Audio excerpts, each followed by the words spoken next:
Valeu, valeu, valeu. Obrigado por você estar aqui conosco no nosso pódio, o pódio da gente. Dá uma moral a gente aí, dá uma clicada lá no botão.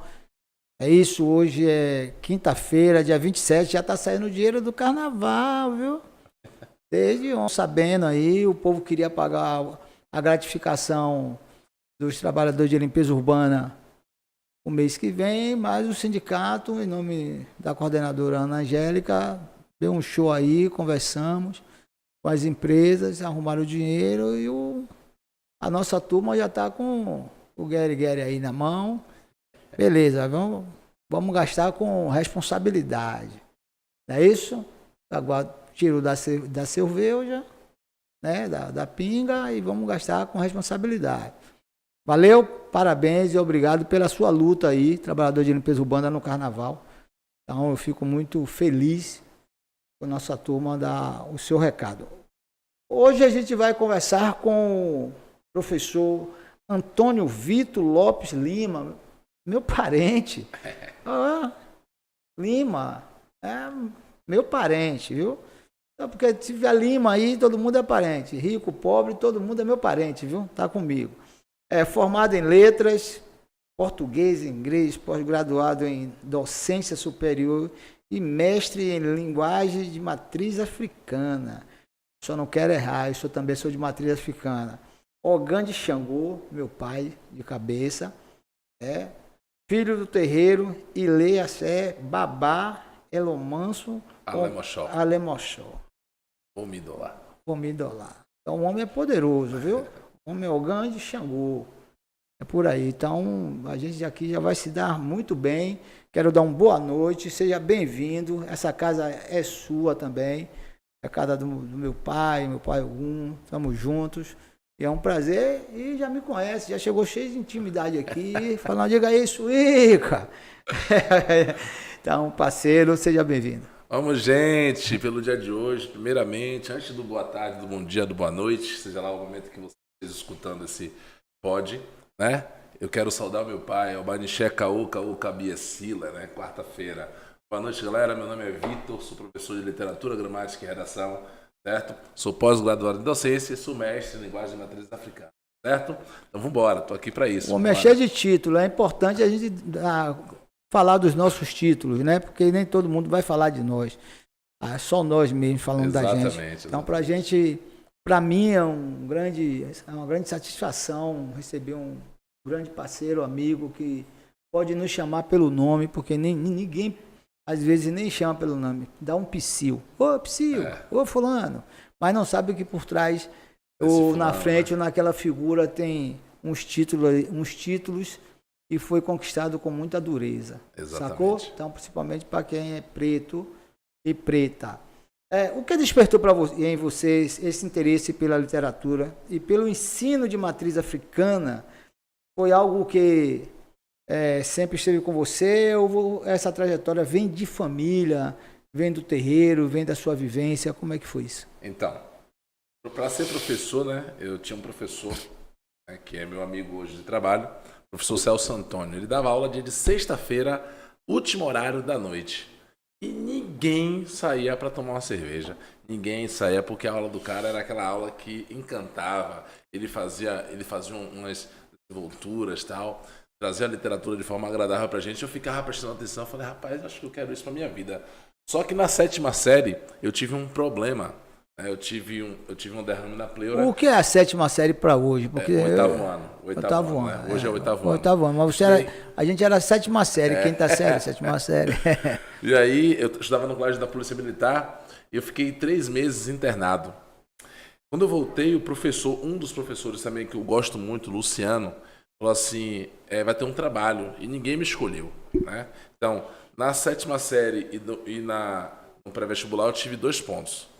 Esse da 7ª série me remeteu lá quando eu estava no pré-vestibular. Eu falei assim, rapaz, eu lembrei da 7ª série, e quando ninguém me escolheu era para falar sobre a Segunda Guerra Mundial.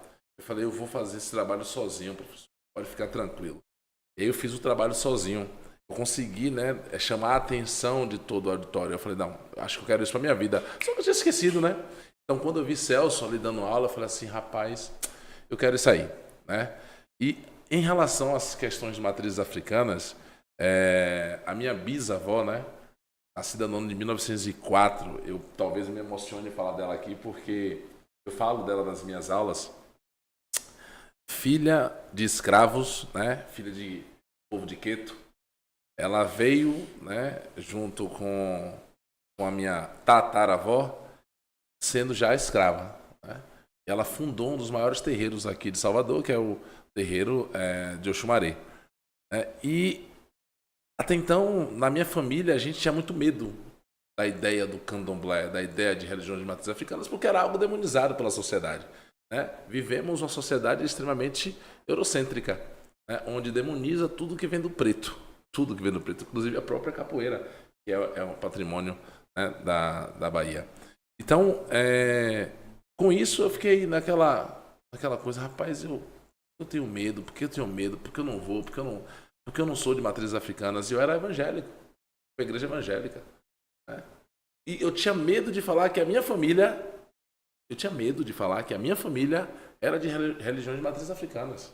Era do candomblé. Eu vou dizer que eu sempre fui do candomblé. Exatamente. Né? Eu não tinha essa educação afrocentrada. Eu ficava com medo dos meus amigos me renegar, né? Meus amigos não querer ficar ali perto de mim, não, enfim. Então, eu só vim me identificar como um menino de terreiro, né? Um homem de candomblé, muito tarde. Quantos anos? Já com meus 17, 18 anos, né? Sem contar também da educação da minha própria família, né? Sobretudo meu pai, que não aceitava, né, a ideia de o filho dele ser do candomblé. Então, tudo que a gente fazia era de forma muito escondida. Minha mãe, minha avó ali fazia de escondido de meu pai para a gente, né, não entrar em discussão. Em conflito. Em conflito. E aí, o que acontece? Eu falei, não, eu preciso me entender como pessoa. Porque eu estava ali na igreja, eu tinha meus amigos, mas eu não me entendia como um ser humano, né? Quem era Vitor dentro desse espaço geográfico? Né? Quem é Vitor? Eu ficava... Confuso. Meus ancestrais, quem são? Quem foi minha bisavó? E quando eu fui entender que era minha bisavó, minha bisavó foi estuprada por guardas. O Oxumaré hoje quem cuida lá É o pai... Não, mas não é esse o Xumaré, não. O que outro. Mas o que você está falando é o pai enfim, eu não sei o nome dele. Mas enfim, né? Com isso eu falei, eu preciso me identificar como um filho, preciso me identificar como ser humano, preciso me identificar como preto na sociedade, né? Então eu fui para a linha de eu preciso conhecer um pouco, né, da minha religião. Então, aos 18 anos, né, 18, 19 anos, eu me jogo de cabeça e falo assim, não, eu quero conhecer. Só que tinha uma coisa que me incomodava muito, parece que me incomoda muito. Todos nós que somos de candomblé, muitos de nós que somos de candomblé, às vezes a gente canta em Yorubá, Jeje, Nagô, Queto, Exá, Ifé, e a gente não conhece o que a gente está cantando. É como se estivesse cantando inglês, espanhol, italiano, a gente não identifica as palavras. Isso me incomodou, né? Foi quando eu fui buscar isso nos livros. Aí eu me peguei de novo. Nossa, a gente não tem isso aqui nos livros, né? A gente não tem uma Bíblia, né? Não tem. Então vai ser de vivência. Pesquisa e tal. Pesquisa. Aí eu fui até meu pai. Eu falei assim, meu pai é um homem sábio, meu pai de santo, né? De Elcio, de Oxalá, o pai do Ilhaxé Babalama lá. E ele, sabiamente, começa a explicar, a mostrar como é que funciona, de onde é que a gente vem, né? E voltando para minha bisa, essa mulher é uma mulher que morreu aos 100 anos de idade, lúcida. 100 anos. Morreu lúcida. O nome dela é Inha de Oxumaré, né? Morreu lúcida. Então, pensar ela é pensar toda a minha ancestralidade, né?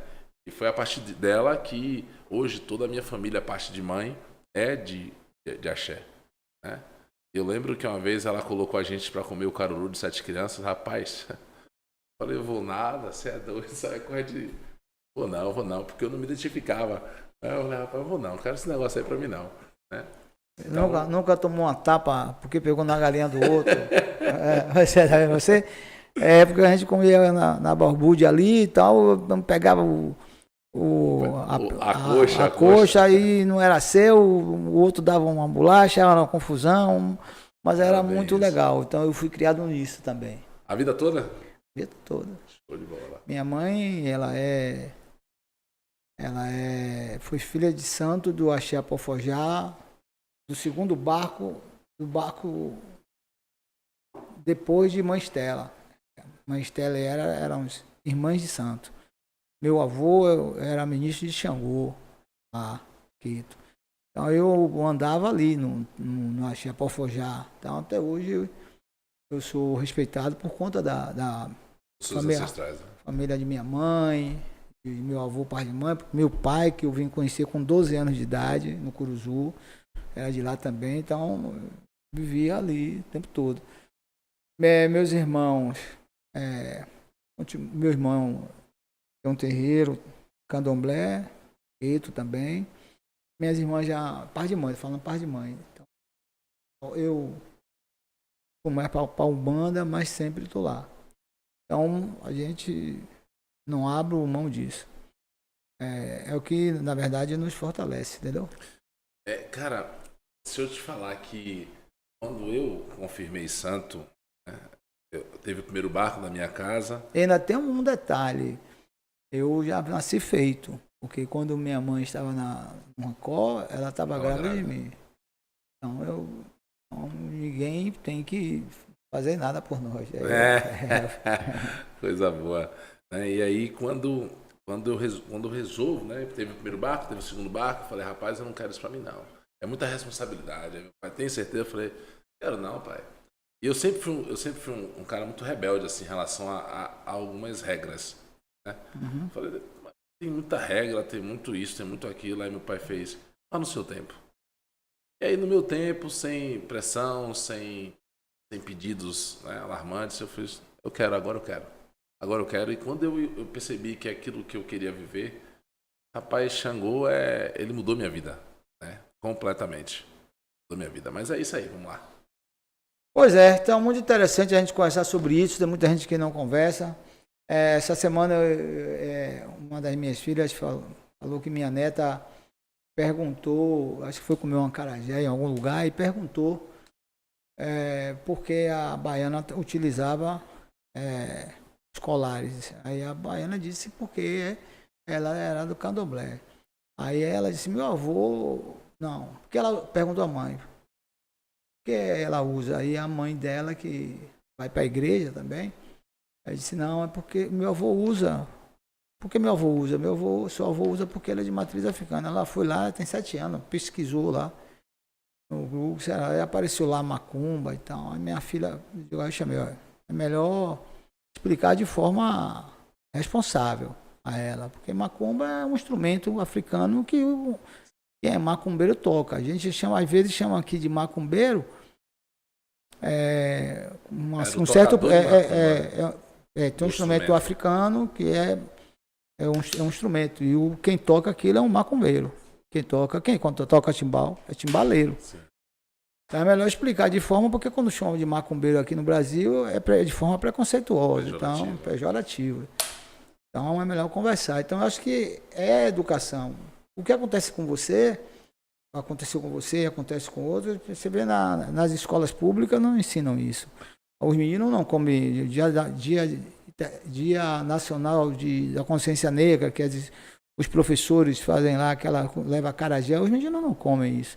Porque dentro de casa demonizam isso. Então é melhor explicar as coisas mesmo sendo de outra religião, mas de forma muito responsável.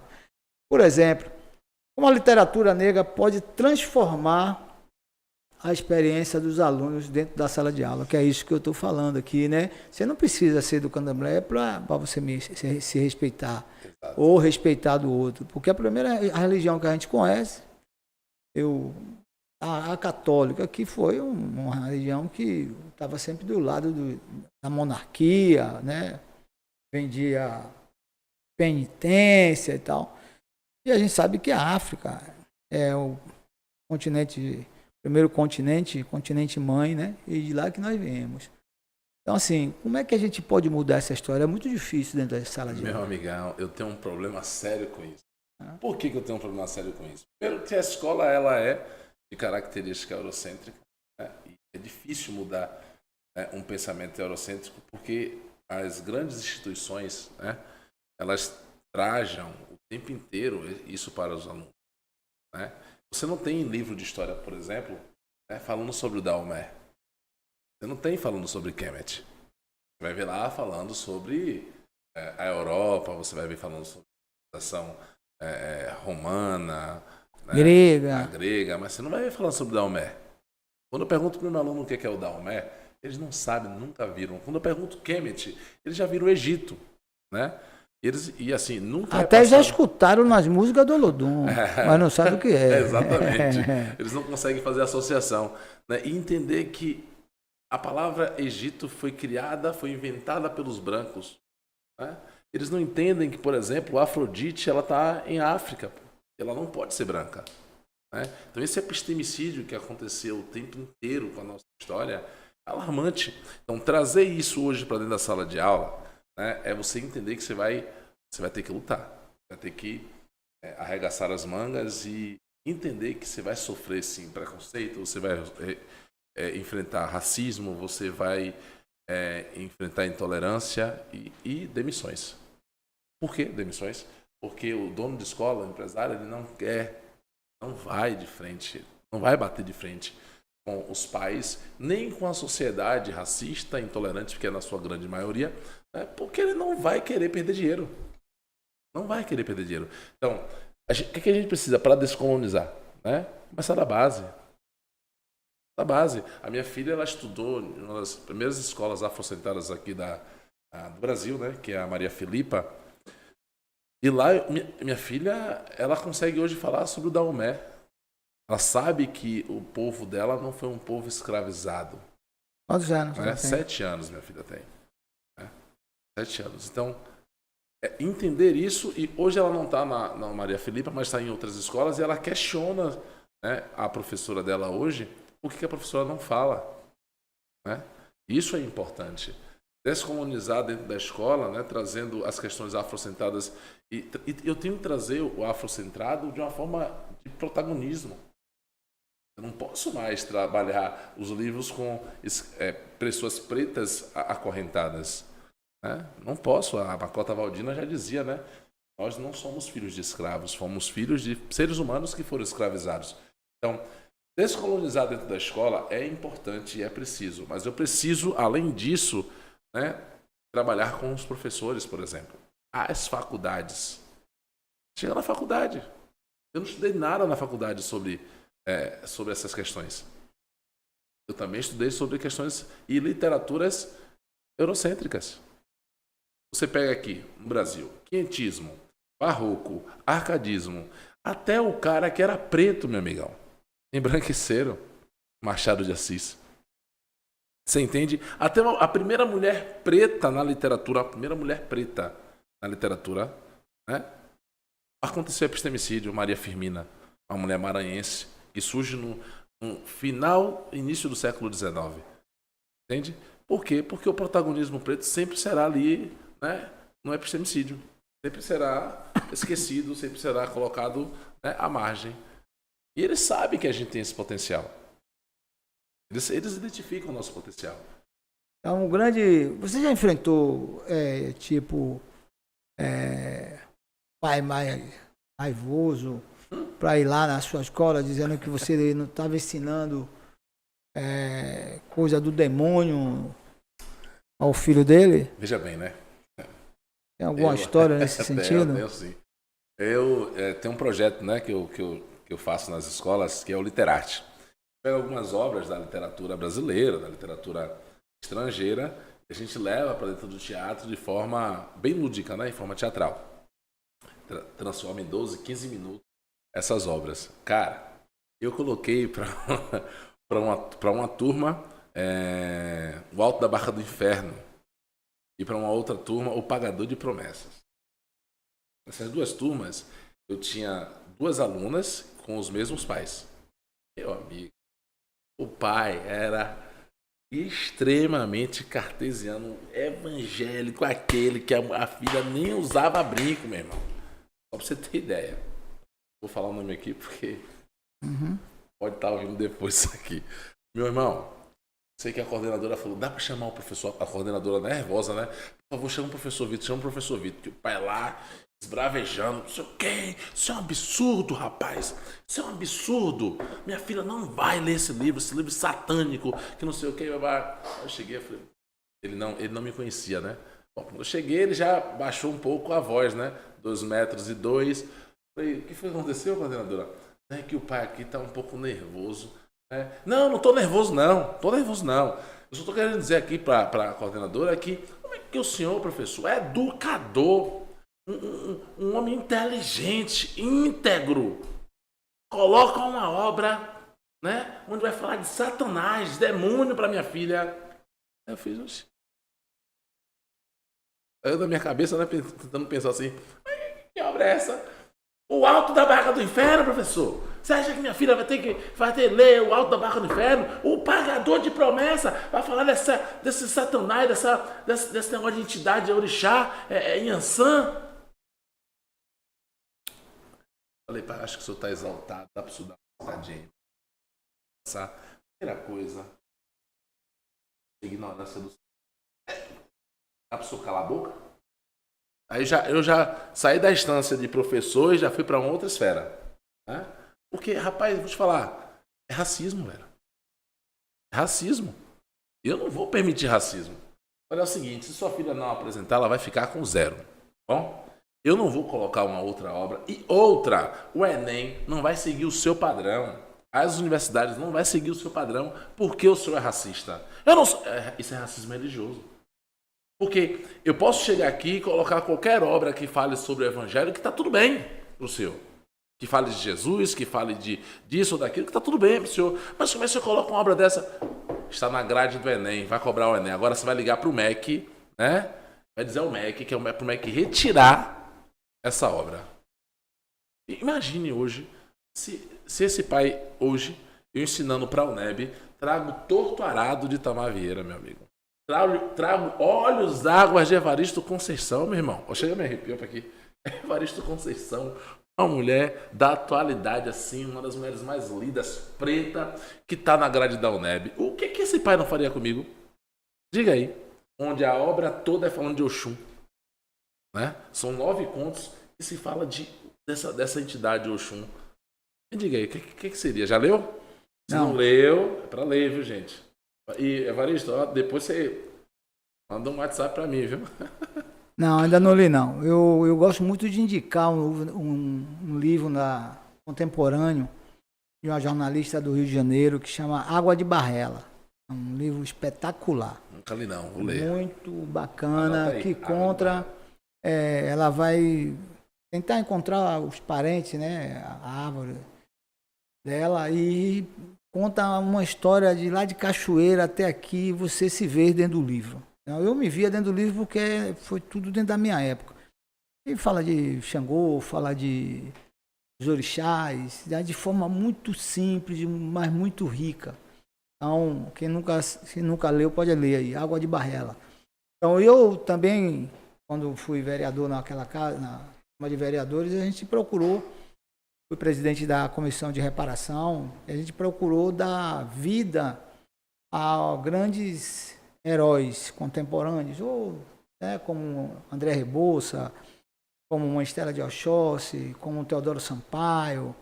Né, nós construímos uma exposição com essas figuras espetaculares, porque a gente precisa mostrar aos nossos alunos, né, e essa exposição correu em algumas escolas. Os meninos ficaram encantados, né?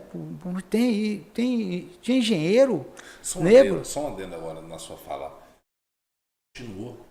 Não, eu continuei fazendo. Eu sei, mas houve a continuação. Não, a Câmara não fez, porque aí era uma coisa da nossa comissão de reparação. Mas a gente vai provocar o presidente, acho que é uma figura muito sensível, para poder, essas figuras, por que esse racismo desse pai? Ou racismo religioso, ou ignorância, tem mais para racismo do que qualquer outra coisa. É porque, na verdade, ele foi, como eu e você, a gente só aprendeu com nossas próprias sortes. Né?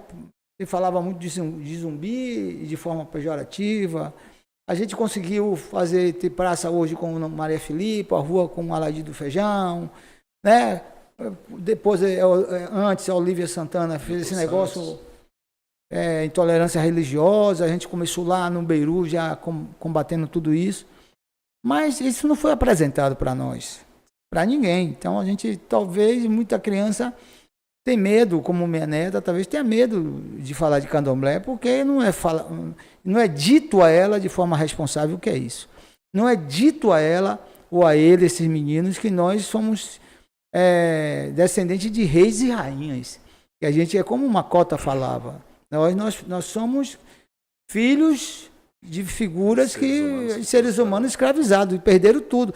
E muitos vendidos por nossos irmãos que estavam lá em uma guerra que não entendia também qual era o projeto do branco. Né? O capitalismo e o projeto dos brancos, né? De alguns brancos. Então, é muito isso. Mas é importante ter professores como você, Vitor, fazendo esse contraponto, né?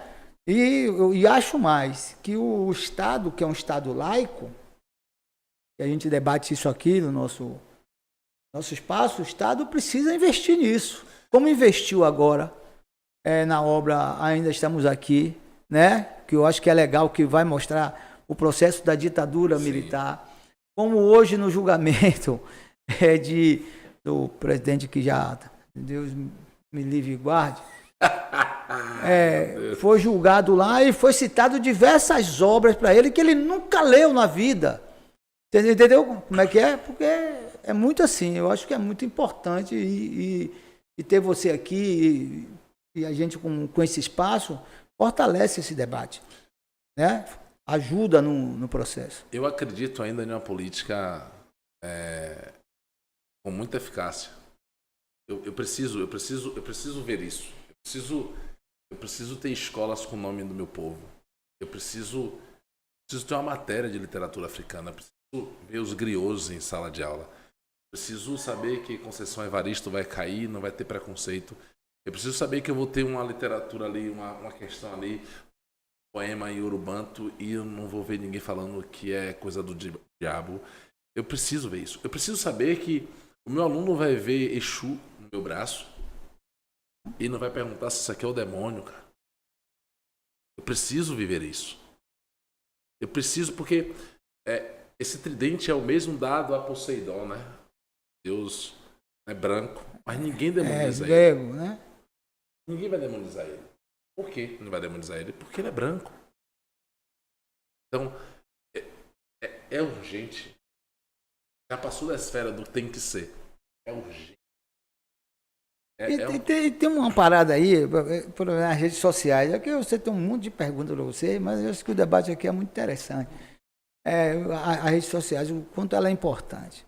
Outro dia, eu mesmo sendo professor de história, eu conheço a Guerra da Farroupilha, né? A luta, né? Da independência do Rio Grande do Sul, do Império, querendo ser um estado, um país, se transformar, não queria ficar lá. E todo mundo lutou ali, né? Anita Garibaldi, só se fala nela, né? Anita Garibaldi, não sei quem, tererê, tarará. Teve até novela, né? Seriado. Mas ninguém falava de um grupo de negros. Eram os guerreiros de Frecha, algo parecido. Esses caras, porra, bicho. Os caras lutaram demais, velho. O que é que ele tinha de interesse? A liberdade deles. Eu não chego a me arrepiar.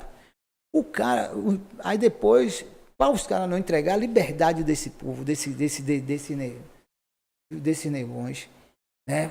Porra, tem umas figuras massa. Porque a gente tem um blog carnaval e eu fico pesquisando o que é que a gente vai poder fazer dentro dos nossos temas. Aí chamaram os caras para conversarem, para decidir ali a parada que eles prometeram. Matar os brancos mataram os pretos tudo. E ninguém conta essa parada. Mas não vai contar. Mas as redes sociais têm nos ajudado para alguém contar. Aconteceu ali no Rio Grande do Sul, como aconteceu aqui em Cachoeira, como nesse água de Barrela mesmo, você vai ver. na Guerra do Paraguai, como é que a gente ia lutar? A gente ia sem nada, você tem direito... Capoeira. Se você se você não vai com flecha, não vai com... Você vai lutar de capoeira. E aí, no caminho, ainda matava os caras. Os caras ainda matavam os caras, entendeu? Porque os caras vinham com perna e tal, sem braço. Né? Então, tem tudo isso. E essas coisas precisam ser contadas. Isso é responsabilidade. Na verdade, precisa ser contado o que é de fato, o que foi que aconteceu. O que foi, né? Quem foi Teodoro Sampaio? Aí ninguém sabe quem foi. Só sabe que é uma cidade lá. Mas ninguém sabe que o cara foi aforreado, foi comprado como escravo, a família libertou o cara estudou, virou engenheiro, depois veio comprar os irmãos todos para libertar os irmãos. Falar também da história de Luiz Gama, né? Luiz Gama também foi outro cara que... Luiz Gama, que foi vendido pelo pai. Você falar também da história além de Luiz Gama, André Rebouça. André Rebouça é mais falado no Rio de Janeiro do que aqui. Então, é uma luta dura. Eu acho que os professores, principalmente os professores e as professoras negras... Deixa eu trazer um cara... Precisa debater sobre esse tema sem medo de ser feliz. Deixa eu trazer um cara que, assim... Porque outro dia, agora, recente, vou lhe dar o tempo, a Maqui, acho que foi no São Gonçalo do Retiro, só porque a professora foi reforço escolar, foi pedir o dever ao menino, a família toda quebrou, a senhora de 65 anos. Meu amigão. Mas está com você. Isso aí acontece toda hora. É uma loucura isso aí. Deixa eu trazer um autor de literatura, né? Tinha um plano fantástico de valorização da cultura popular brasileira. Né? Lima Barreto. Lima Barreto, ele tinha um plano de transformar a língua tupi-guarani, né, tupi ou guarani, línguas oficiais brasileiras. Foi tido como louco. Sabe por quê? Porque dentro do plano do eurocêntrico, tratar as questões indígenas e as questões afro não era o ideal. Ô, Suíca, você parou para analisar que é um absurdo ter se tornado, não que seja um absurdo a lei, tá? Mas é um absurdo ter se tornado lei, né? O ensino afro-indígena nas escolas brasileiras. Você entende o que eu estou falando? Isso já deveria ser automático. Natural. Os meus alunos não sabem os povos indígenas, cara. Eles já estavam aqui. Meus alunos não sabem quem é Queto, Jeje, Nagô, não sabem nada. Fala-se palavras em Urubanto, Jeje, Nagô, mas não sabe de que origem é. Isso é uma loucura para mim, cara. Né? Tratar hoje nós temos um Ministério dos Povos Indígenas e saber que o povo indígena, que era dono da terra, hoje vive com a terra emprestada e sendo expulso por conta do agro, por exemplo. E lutando para a história da demarcação, e todo mundo sabe que a terra é de quem estava, né? E você chega nas comunidades indígenas, né?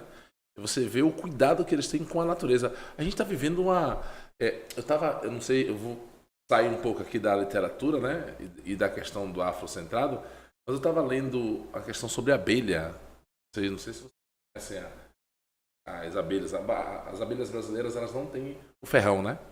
Só que a inteligência das abelhas são de dar inveja a qualquer ser humano. A abelha se sacrifica por uma comunidade. Nós, seres humanos, sacrificamos a humanidade em prol da gente. Isso é uma loucura. O individualismo do ser humano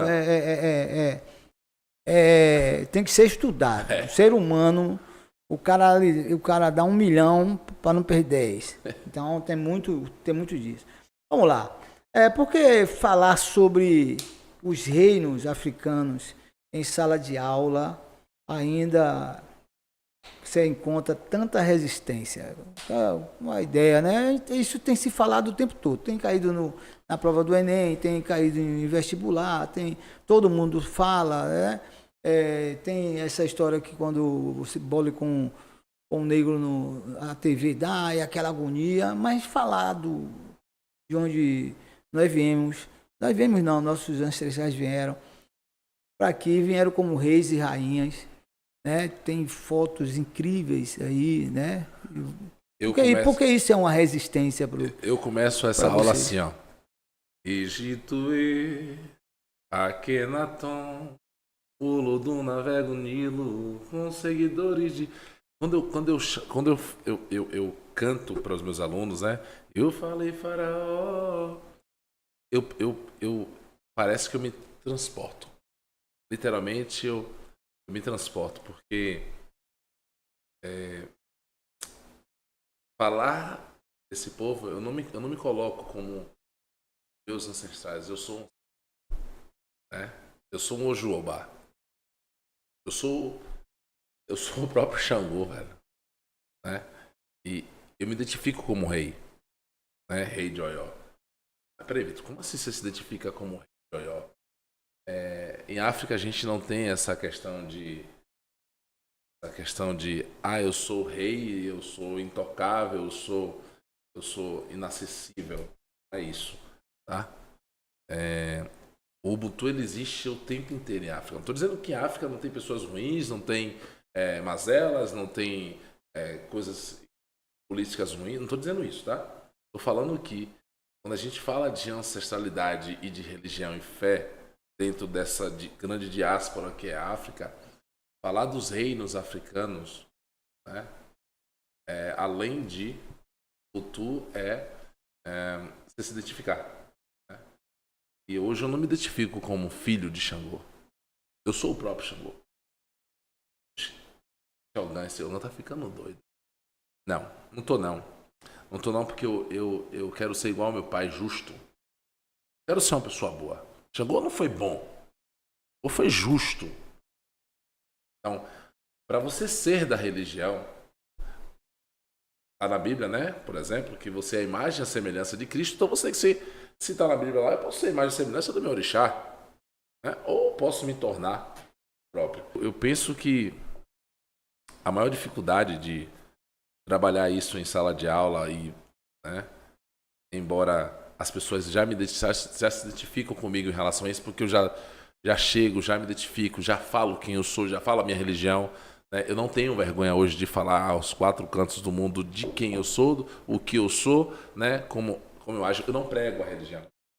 Quero deixar bem claro também, porque eu acho que tem que pregar o amor, né?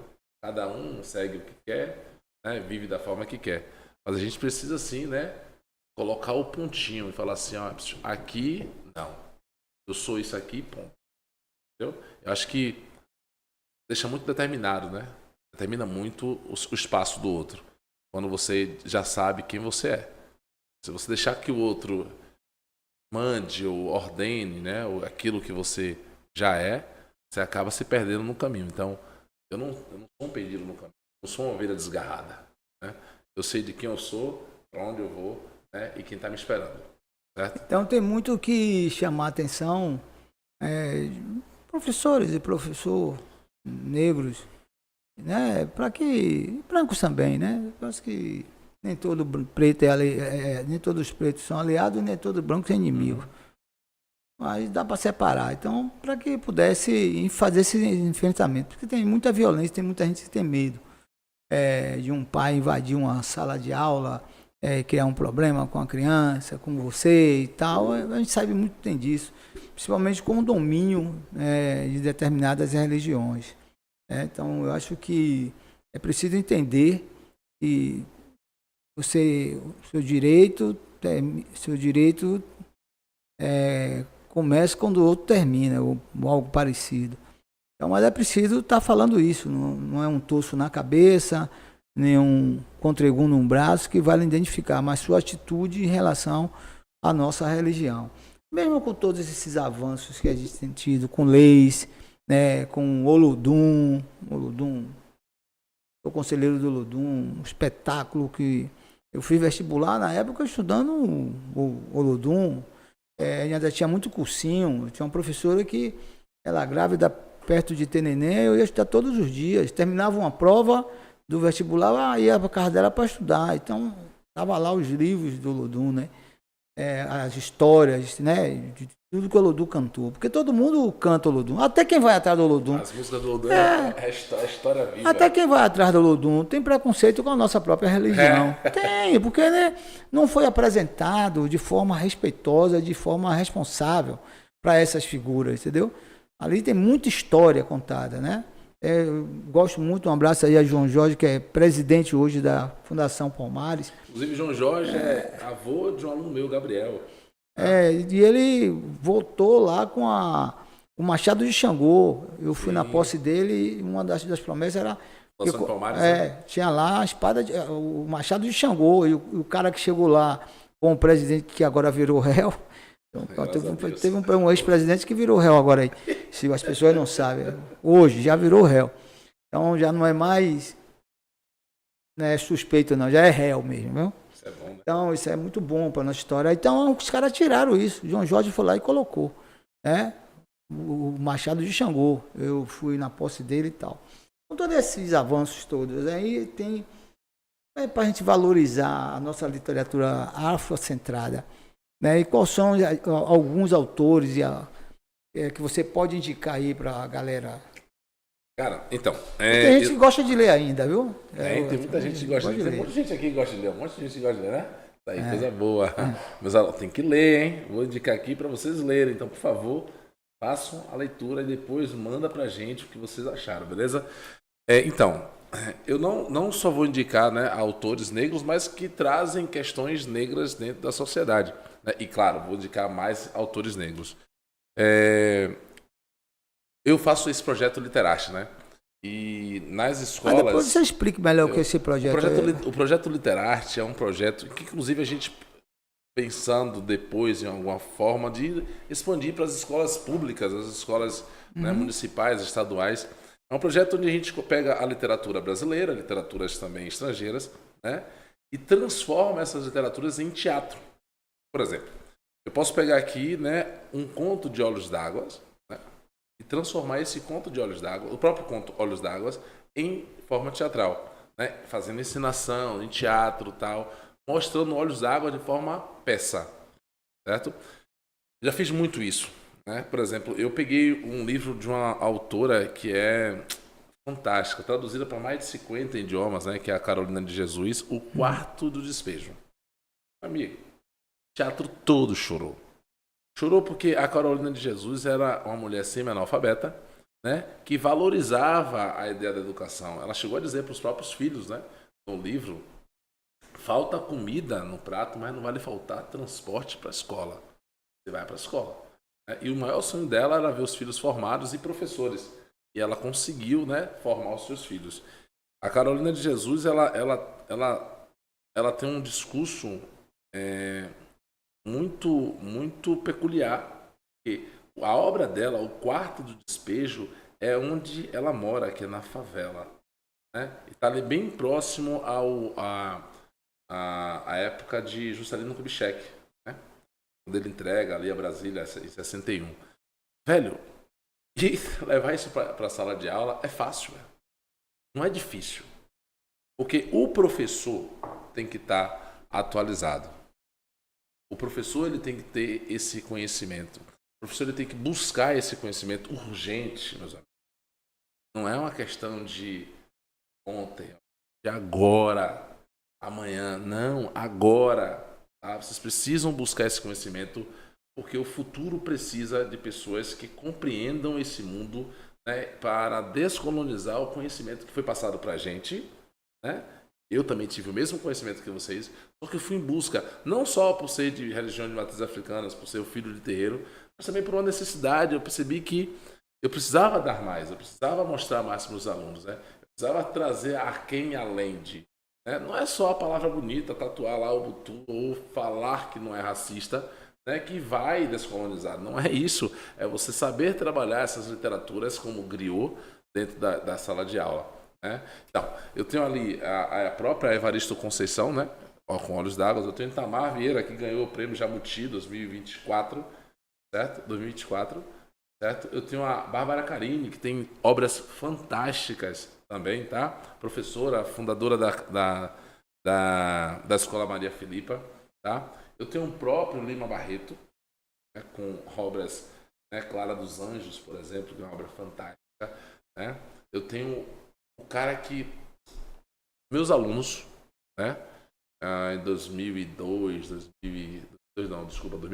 2013, eles não sabiam na faculdade Machado de Assis era preto. Eles não sabiam. Quando eu mostrei, ele falou assim, professor, Machado de Assis é preto? É. E por que Machado de Assis foi embranquecido? Machado de Assis foi fundador da Academia Brasileira de Letras, meu filho. Ele foi um dos caras mais fodásticos da literatura. Você tem noção do que era Machado de Assis, meu irmão? Machado de Assis é comparado hoje a Shakespeare na Europa, né? A Gil Vicente. Então, Machado de Assis ele tinha uma literatura que era única, peculiar, né? Porque ele é o autor mais interrogativo da literatura brasileira e o cara que deixou dúvidas cruéis. Tem noção? Machadão, irmão. Machado de Assis era fora do comum, tá? É bom ser lido Machado de Assis, lembrando que essas literaturas de épocas, elas precisam ser bem vistas, né? Então, gente, personalidades nós temos muitas aí, tá? Eu tenho Milton Santos, eu tenho também escritor, tá? Grande geógrafo.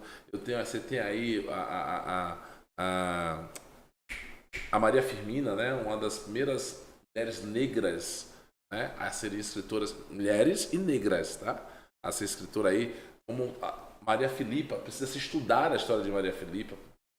Precisam compreender Maria Filipa, o que ela fez. Ela derrotou uma tropa lá em Itaparica, né? Galera, ô Suica, você compreende, né?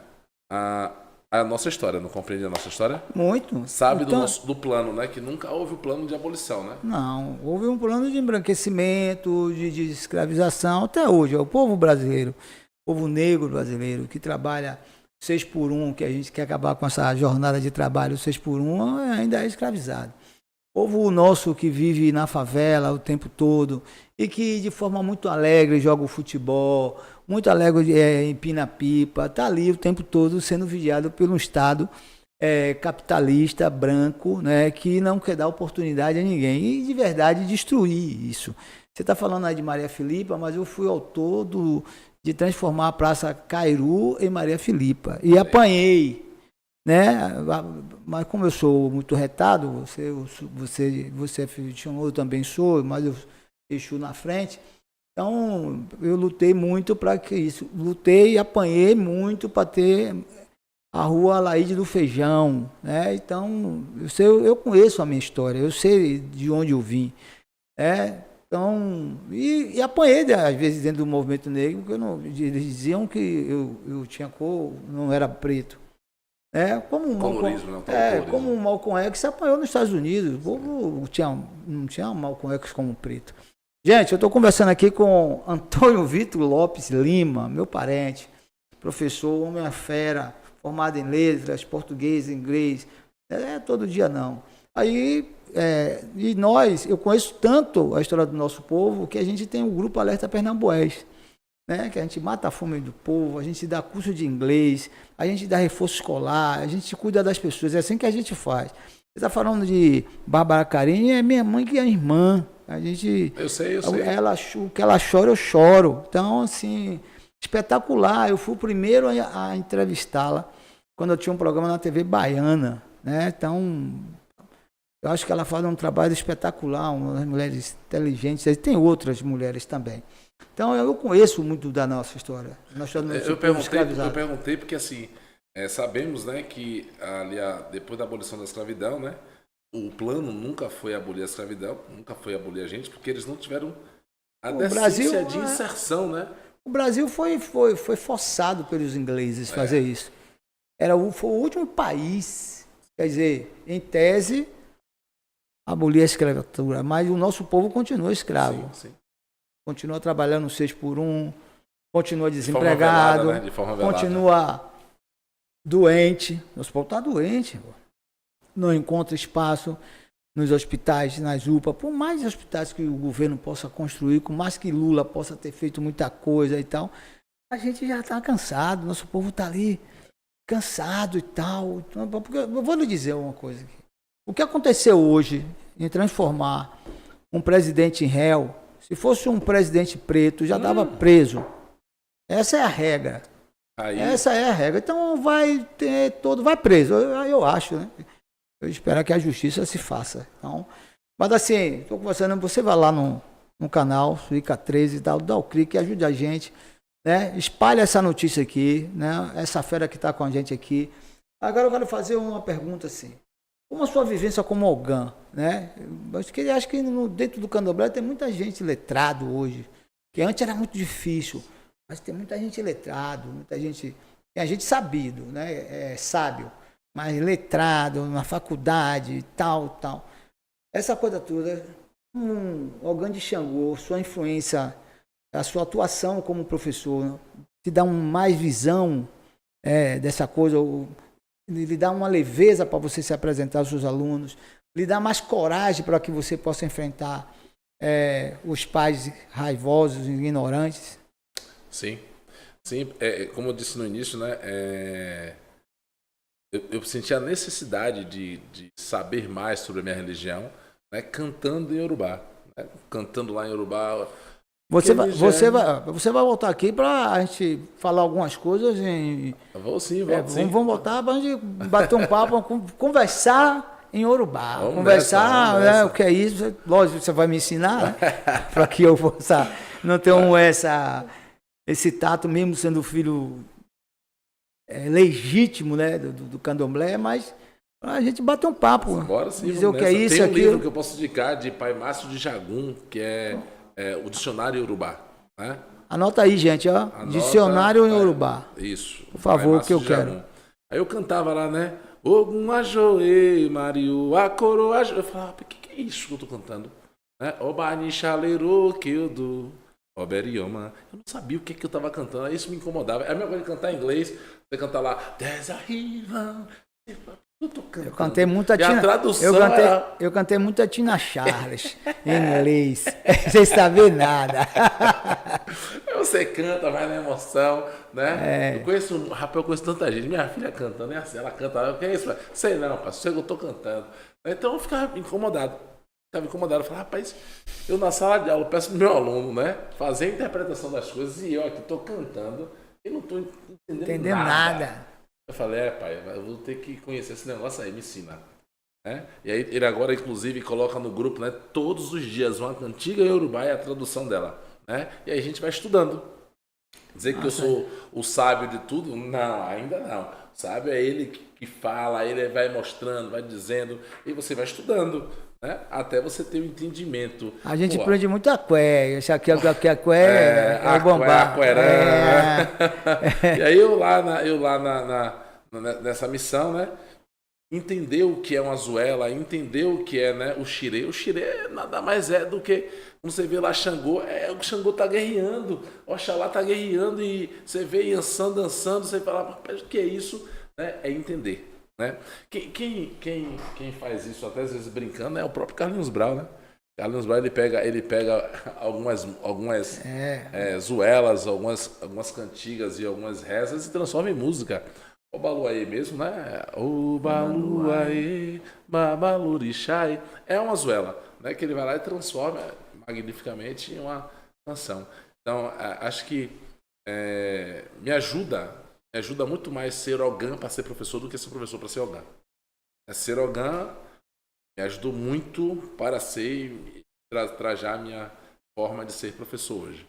Galera, começamos aqui com Antônio Vitor Lopes Lima, formado em letras, português, inglês, pós-graduado em docência superior e mestre em linguagem de matriz africana, Ogã de Xangô.